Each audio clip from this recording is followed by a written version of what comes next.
Presiden Amerika Serikat Donald Trump mencoba meredakan kekhawatiran masyarakat akan pasar saham setelah penasihat perdagangan Amerika Serikat Peter Navarro meragukan masa depan perjanjian perdagangan Washington dengan Beijing. Trump kemudian mengunggah sebuah cuitan di akun Twitternya, menyatakan bahwa kesepakatan perdagangan tersebut masih berlaku. Kesepakatan perdagangan Tiongkok masih sepenuhnya berlaku. Semoga mereka bisa terus memenuhi ketentuan perjanjian yang sudah kita semua sepakati. Pejabat Gedung Putih sebelumnya mengatakan bahwa pemerintah Amerika Serikat sangat kecewa dengan kegagalan Tiongkok dalam menginformasikan WHO. Sejak awal tentang munculnya virus mematikan yang sekarang telah menginfeksi lebih dari 9 juta orang di seluruh dunia ini. Namun kesepakatan perdagangan juga merupakan bagian yang penting dalam Pilpres di Amerika Serikat nanti.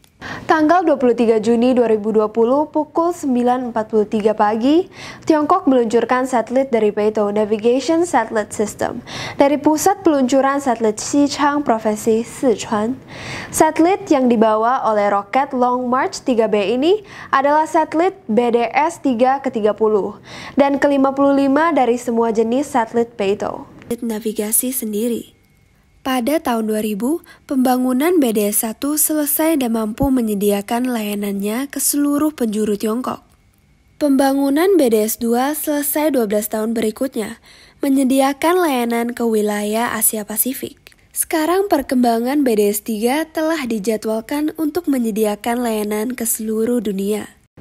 Dalam rangka merayakan hubungan antara Tiongkok dan Indonesia yang ke-70 tahun, Indonesia dan Tiongkok mengadakan pertemuan secara virtual pada tanggal 18 Juni 2020, di mana Indonesia diwakili oleh Direktur Jenderal Asia Pasifik dan Afrika Kementerian Luar Negeri, Desa Percaya, dan Tiongkok diwakili oleh Wakil Kementerian Luar Negerinya, Luo Zhaohui. Prioritas bahasan antara kedua negara antara lain yaitu kerjasama dalam tingkat bilateral, regional, dan global, sekaligus membahas mengenai penanganan dampak pandemi COVID-19, serta langkah persiapan menghadapi masa pasca pandemi.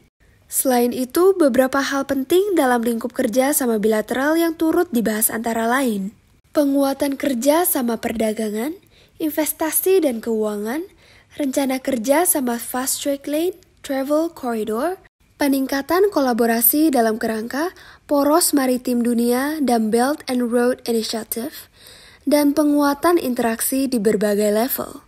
Pertemuan virtual ini merupakan bentuk komitmen kedua negara dalam menjalin komunikasi secara terbuka, dalam rangka meningkatkan kerjasama bilateral yang semakin erat, sehingga dapat menyelesaikan isu-isu yang menjadi kepentingan kedua negara. Tanggal 20 Juni 2020, Presiden Amerika Serikat Donald Trump mengatakan bahwa ia akan membatasi visa pada tanggal 21 atau tanggal 22 Juni tahun 2020 untuk memblokir masuknya para pekerja asing demi melindungi porsi pekerjaan warga Amerika yang memburuk akibat pandemi COVID-19, sehingga orang Amerika bisa mendapatkan pekerjaan terlebih dahulu daripada para pekerja asing. Ditanya apakah akan ada pengecualian dari pembatasan baru tersebut, Trump hanya sedikit memberikan penjelasan dan menolak untuk memberikan rincian lebih lanjut. Perusahaan-perusahaan besar Amerika, khususnya di sektor teknologi, telah mendesak Trump agar tidak menghalangi aliran pekerja asing ke Amerika Serikat, karena hanya akan merugikan perekonomian negara. Pengumuman ini tentu akan pengaruh kepada pekerja-pekerja asing seperti pekerja dari Tiongkok maupun pekerja dari Indonesia. Jika langkah ini benar-benar diterapkan, setiap pemegang visa H1B baru di luar Amerika Serikat mungkin tidak dapat bekerja di Amerika Serikat sampai langkah tersebut dicabut. Tetapi pemegang visa yang sudah berada di Amerika Serikat kemungkinan tidak akan terpengaruh. Selain visa H1B, visa H2B, visa J1, dan visa L1 juga dapat ditangguhkan. Baru-baru ini Tiongkok melarang masuknya produk-produk impor yang berpotensi menyebarkan COVID-19. Tiongkok melarang masuknya produk ayam beku dari Amerika Serikat, Tyson Foods, karena ditemukan virus corona di fasilitas produksi perusahaan tersebut, sehingga impor harus dihentikan.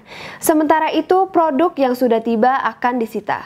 Salah satu pabrik minuman soda asal Amerika Serikat, Pepsi, juga ditutup oleh Beijing, setelah sejumlah karyawan di sana dinyatakan positif COVID-19.